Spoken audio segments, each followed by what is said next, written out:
Yeah, obviously it's a great honor just to even be listed on the Social Media Examiner sites and all of those blogs, Real SEO, Kukulani, as well as Top Rank are blogs I spent a lot of time looking at myself, and I picked up some really great tips there. And if you really want to learn a lot about social media and blogging, I would suggest you take a look at those, and of course along with Pushing Social.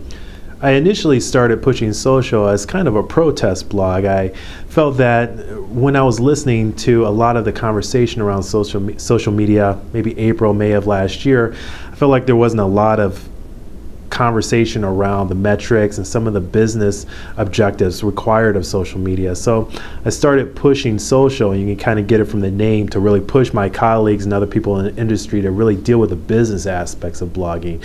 The blog's voice evolved over time to start looking at subjects around helping small businesses and solopreneurs really use the social media platform to get noticed and get their blogs promoted. So like any other blog, has evolved over time. Well, Pushing Social initially started off, and I think I made the same mistake that a lot of folks make, which is build it and they will come. So I wrote, some great blog posts I thought at the time, and really sat them out there, and I realized that not a lot of people were coming to the blog. And then I turned to Twitter to really start to get to know who my potential readers would be, as well as start to connect with some of the influencers in the market.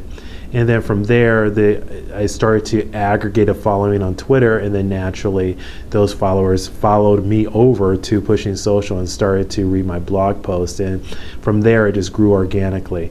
I also would like to say that I spent a lot of time doing guest posts for other blogs in the industry, blogs such as Copywriter and ProBlogger and Write to Done, and that was obviously a great source of followers as well for the audience on Pushing Social. I think a blog is a great area to tell your company's story or to tell your brand's story.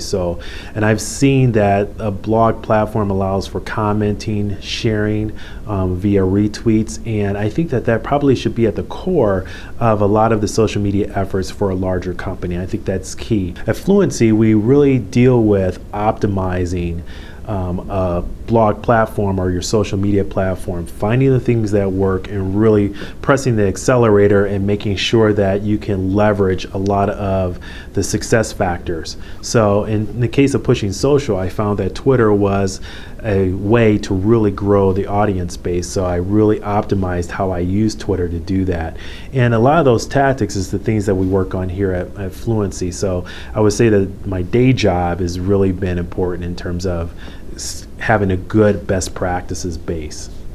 Well, Pushing Social will continue to kind of move forward. I think we're going to really step it up this year and do a lot more video, maybe do some interviews with some of the other influencers and some of the other thought leaders in this space. And I'm really looking for ways to really grow the community around Pushing Social. And I think editorially we'll start to talk a little bit more about some of the business pieces that I originally thought of when I started Pushing Social, and to really start to take a lot of the tactics and some of the thoughts that we work on here at Fluency Media and start to integrate that into a lot of the topics we're talking about.